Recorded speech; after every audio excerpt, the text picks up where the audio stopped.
హల్లెలూయా. హల్లెలూయా. ప్రార్థన చేసుకుని దీని యొక్క వాక్యం మిగిలిన పరిశుద్ధాత్మ దేవ ధర్మపుర నీకు వందన స్తోత్రాలనైనా మహిమగల దేవ అత్యున్నత సింహాసనపూచున్న నా రక్షక నీకు వందన చెల్లిస్తున్నా ప్రభువా.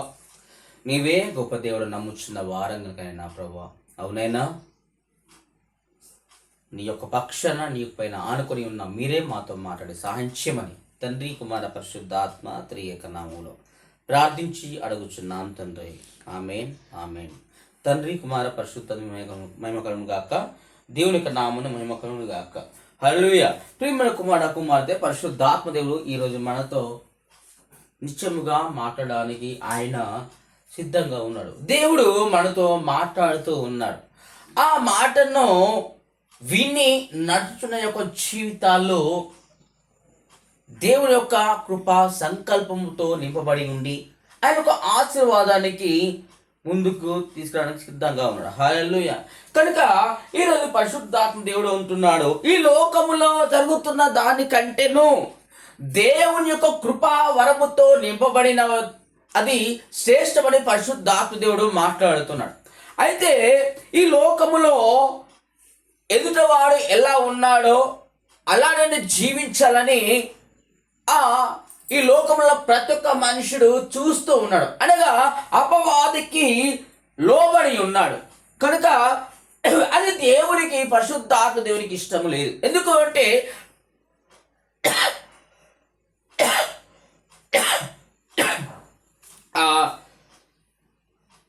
దేవుడే మనుషుణ్ణి సృజించాడు కనుక ఆ దేవుడు మనుషుని సృజించాడు కనుక ఆ మనుషుణ్ణి దేవుడే కాపులిగా కాస్తూ ఉంటాడు.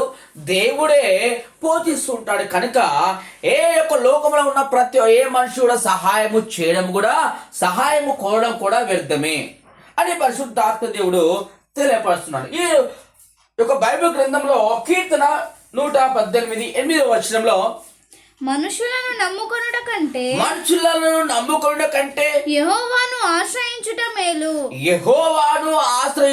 మేలు అని పరిశుద్ధాత్మ దేవుడు ప్రతి క్షణము అనుక్షణము చెబుతూ ఉన్నాడు. ఆ మనుషులను సహాయము చేసిన వారు మనుషులను సహాయము కోరిన వారు అపవాది చేత పీడించబడ్డవారు. ఓకే, ఎందుకంటే అపవాది యొక్క ఆత్మ ఎవరిపైన కుమ్మరించబడుతుందో లోకానుసారమైన జీవితం ఉంటుంది. ఆ లోకములు ఎలా ఉన్నారో అలానే జీవించాలని యొక్క ప్రతి ఒక్క అపవాది యొక్క ఆత్మను నింపబడ్డ వారి యొక్క జీవితము అలా ఉంటుంది. కనుక మనుషులను సహాయం చేయడము అది పరిశుద్ధాత్మ దేవునికి ఇష్టం. ఆల్రెడీగా దేవుడు చెబుతూ ఉన్నాడు, మనుషుల సహాయం చేయడం కంటే యెహోవాను ఆశ్రయించుట మేలు అన్నాడు. యెహోవాను ఆశ్రయించుట మేలు అనగా దేవుడి యందు భయభక్తి కలిగి ఉండి మోకరించి స్తుతియాగం చేసినప్పుడు నీకు ఏదైతే నీ యొక్క జీవన ఉపాధి వేదము ఏమైతే కావాలో యెహోవా దేవుని అడిగితే ఖచ్చితంగా నిన్ను సృజించిన వాడు నిన్ను పూజిస్తాడు. హల్లెలూయా. అనగా ప్రతి ఒక్క దైవ ప్రణాళికతో నింపబడ్డవారు ప్రతి ఒక్కరు ఎవరైనా దేవుని యొక్క చిత్తానుసారము చేయవారే ఆయన దాసుడు అంటారు. హల్లెలూయా. అనగా ఇక ఈ లోకంలో ఎంతో మంది ఉన్నారు, మనుషుల సహాయము కోరే వాళ్ళు ఉన్నారు, కానీ దేవుని యొక్క సహాయము కోరడానికి ఆయన ఇష్టపడడం లేదు. ఎందుకంటే దేవుని స్తుతిస్తున్నాను, ఆరాధిస్తున్నాను, మహిమపరుస్తున్నాను యొక్క అని ఆ ఊహలో జీవిస్తున్నారు. కానీ దేవుడి చిత్తానుసారంగా జీవించే వారి లోకంలో ఒక్కరు కూడా కరెక్ట్ లేడని పరిశుద్ధాత్మ దేవుడు అందుకని అందరూ పాపులే, ఒక్కడు కూడా నీతిమంతులు లేని పరిశుద్ధాత్మ దేవుడు తెలియపరుస్తున్నాడు. కనుక దేవుని యొక్క సహవాసముతో నింపబడి ఎప్పుడైతే ఈ లోకంలో నడుచుతున్న ప్రతి ఒక్క దాన్ని వదిలేసి దేవుణ్ణి స్తుతించు వారి దాసులని ఏర్పరచడానికి సిద్ధంగా ఉన్నాడు. అదేవిధంగా కీర్తన 40:4 వచనంలో గర్విష్ఠులైనను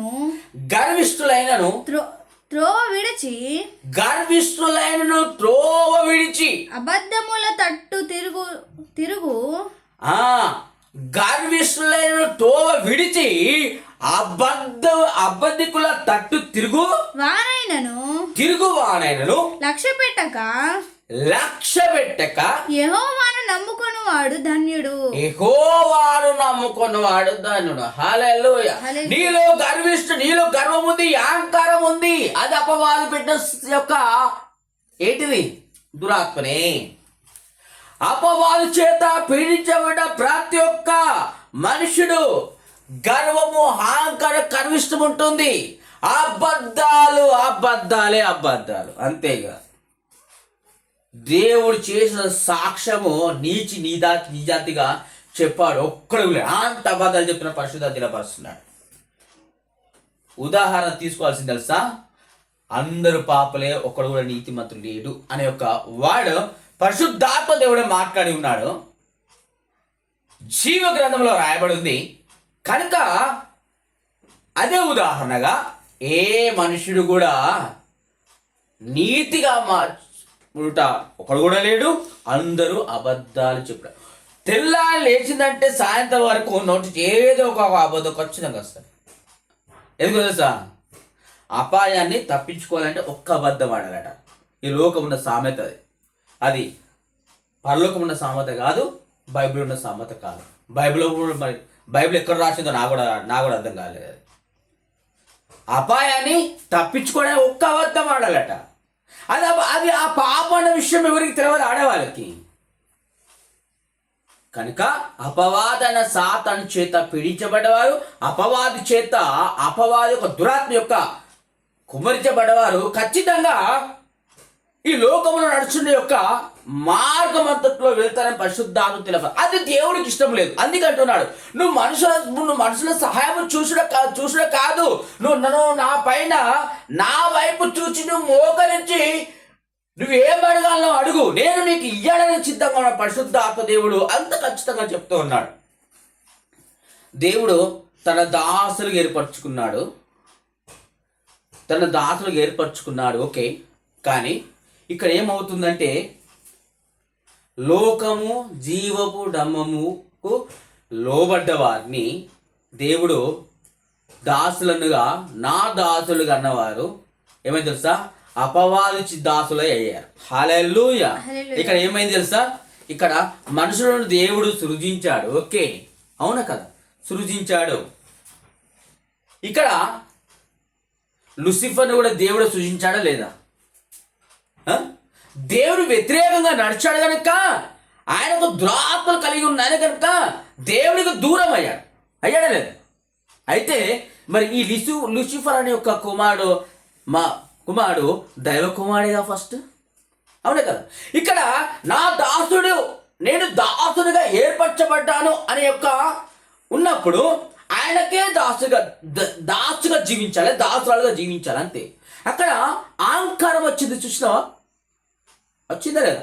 కీర్తన 40 ఉందా? అలా ఏమున్నదా? ఒకసారి మళ్ళా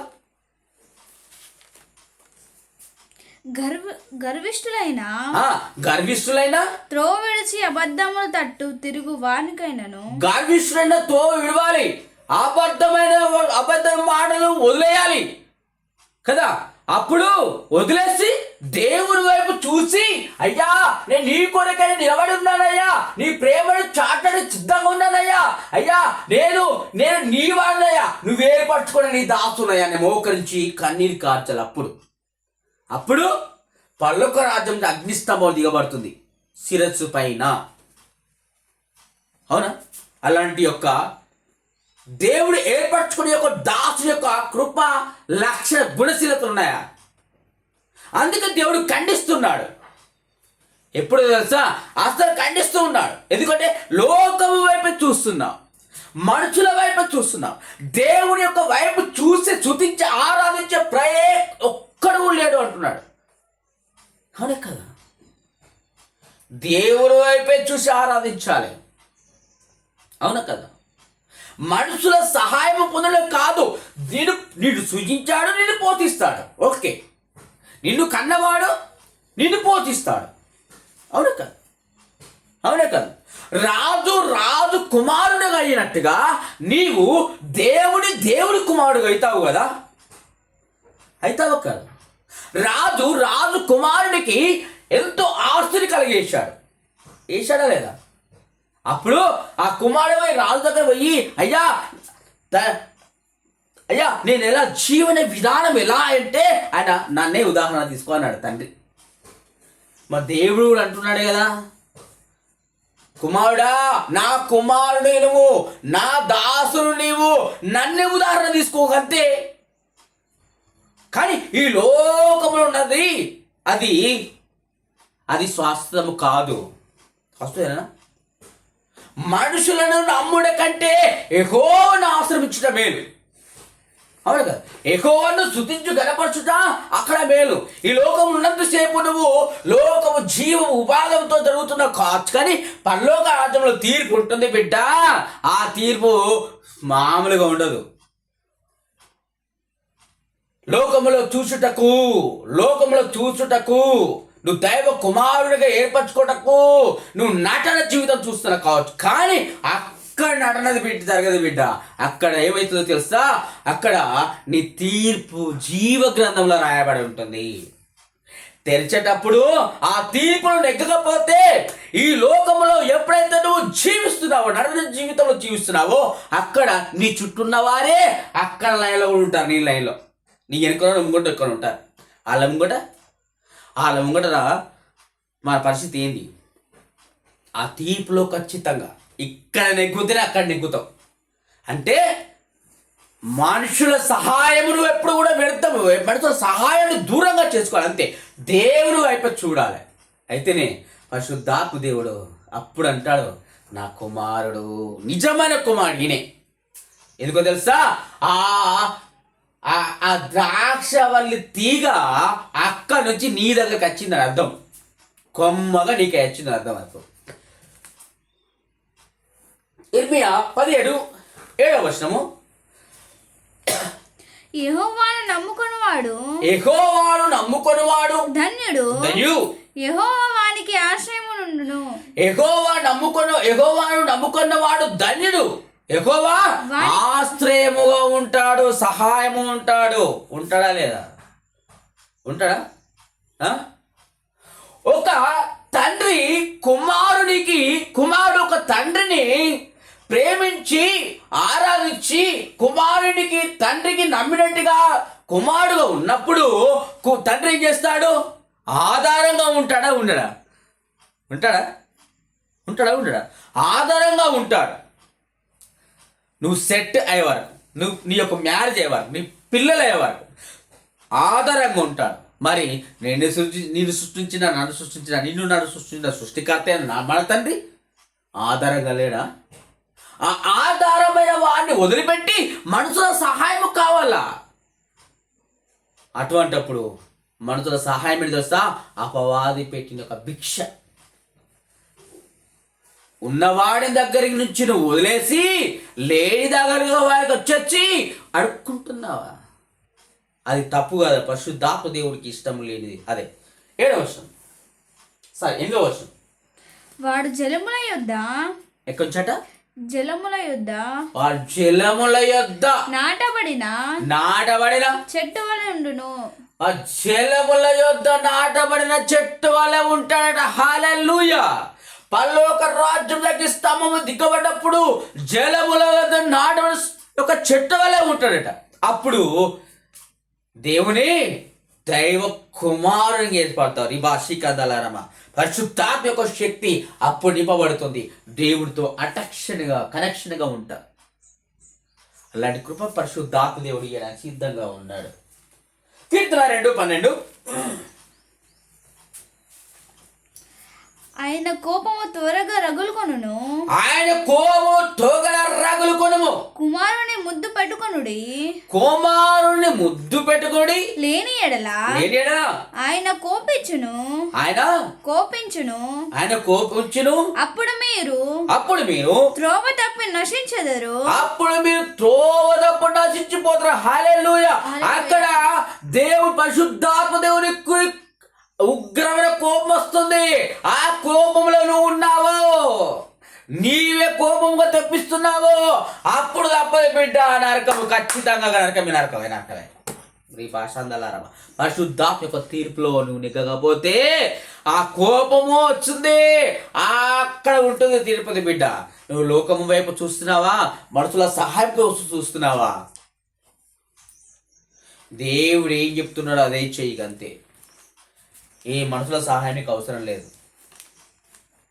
ఎందుకో తెలుసా, నన్ను సూచించిన వాడు పోషించగలడు, ఆయనే.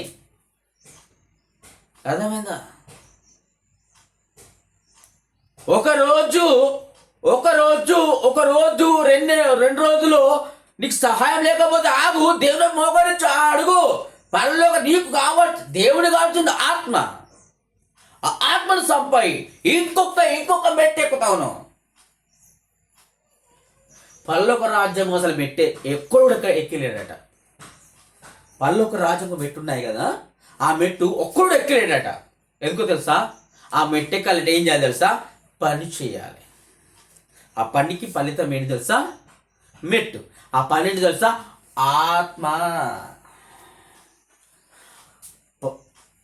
అపవాది చేత పీడించబడ్డ ఆత్మ, ఒక్క ఆత్మను కాపాడితే ఒక్క మెట్టెక్కుతావు, అంతే. మరి మెట్లు ఎన్ని నీకు లెక్క ఊళ్ళేవు మెట్లు. ప్రపంచమంతయు అపవాది చేత పీడించబడి ఉంది. నువ్వు అక్కడ జన సమూహం కంటే నీకు మెట్లు, పరలోక రాజ్యాన్ని మెట్లు ఇస్తున్నాయి. ఒక్క ఆత్మ తప్పితే ఒక్క మెట్టెక్కుతావు. నీ విశ్వాసమే నిన్ను కాపాడుతుంది. నిన్ను సూచించిన వాడే నిన్ను పోషిస్తానని తెలియపరుస్తుంది. సామెతలు 6:20. ఉపదేశమునకు చెవినొగ్గువాడు మేలునందును. యెహోవాను ఆశ్రయించువాడు ధన్యుడు. హల్లెలూయా. ఇక్కడ ఉపదేశం అక్కడ తెలుసా, ఉపదేశము మనుషుల ఉపదేశం కూడా పెడతావే, దేవుడి యొక్క ఉపదేశం పొంది ఉండాలి. పరిశుద్ధాత్మ యొక్క శక్తి చేత ఉపదేశం పొంది ఉండాలి. అర్థమైందా? మనుషుల ఉపదేశం కూడా పెడతావే. దేవుడి యొక్క సంకల్పం ఎలా జరుగుతుందో అలాగ జీవించే విధానము పరిశుద్ధాత్మ తెలియపరుస్తున్నాడు. మన ఉపదేశము నాకు చెవియొగ్గువాడు మేలునందును. దేవుడు మాట్లాడున్న ప్రతి ఒక్క మాట నీ చెవిని పెట్టాలి, అప్పుడే నువ్వు మేలు పొందుతావు కదా. యెహోవాను ఆశ్రయించువాడు ధన్యుడు. యెహోవాను ఆశ్రయించువాడు ధన్యుడు. ఓకే, హల్లెలూయా. ఇక్కడ ఉపదేశాన్ని వింటున్నా, ఓకే, కానీ ఆ ఉపదేశాన్ని అనుసరించడం లేదు. ఎందుకో తెలుసా, ఆ ఉపదేశం మనుషుల దగ్గర వచ్చిన ఉపదేశమే కదా. మనుషుల సహాయం పెడితేమే, అనగా ఈ మనుషుల దగ్గర పొందిన ఉపదేశం కూడా వేదమే. మరి ఉపదేశం యెహోవా ఉపదేశం పొందాలి. యెహోవా ఉపదేశం పొందాలంటే ఫస్ట్గా నన్ను సృష్టించిన సృష్టికర్త నన్ను పోషిస్తాడని ఒక విశ్వాసంతో నువ్వు ఒకరికి ప్రార్థన చేయాలి. ఒక ఆత్మను దేవునికి ఇవ్వాలి, అప్పుడే ఒక్క మెట్టెక్కుతావు పరలోక రాజ్యానికి. ఒక్కడు కూడా మెట్టెక్కలేడు. ఎస్ అని పరిశుద్ధాత్మ దేవుడు తెలియపరుస్తున్నాడు. ప్రియమైన కుమారుడు, నీ యొక్క జీవితం ఎలా ఉంది? మనుషుల సహాయం వ్యర్థమని చెప్తున్నాడు. మనుషుల సహాయం చేసిన వారు అపవాది చేత పీడించబడుతున్నారని తెలియపరుస్తున్నాడు. కనుక నిన్ను సృష్టించిన వాడు నిన్నే పోషిస్తాడని తెలియపరుస్తున్నాడు. పరిశుద్ధాత్మ దేవుడు మాట్లాడుతున్నాడు. ఇప్పుడు నీ తీర్మానం చేసుకో. దేవుడు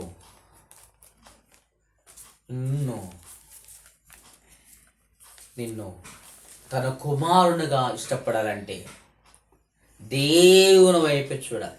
మనుషుల సహాయం పెడదామంటున్నాడు కనుక ఇప్పుడు తీర్మానం చూసుకో బిడ్డ. దేవుని కృపా వరముతో నింపబడుతున్నాడు. పరిశుద్ధాత్మ దేవస్థానం నీకు వందనాలన్న ప్రభా, నీ యొక్క శక్తిని, నీ యొక్క ఆత్మను కుమ్మరించి సహాయం చేయమని అవునైనా వింటున్నా, యూట్యూబ్లో వింటున్న ప్రతి ఒక్క బిడ్డతో మీరు మాట వందనప్ప వారి యొక్క జీవితంలో బలపడ సహాయం చేయమని తండ్రి కుమార పరిశుద్ధాత్మ త్రియక నామంలో ప్రార్థించి అడుగుచున్నాం తండ్రి. ఆమేన్. ఆమేన్. ఆమేన్.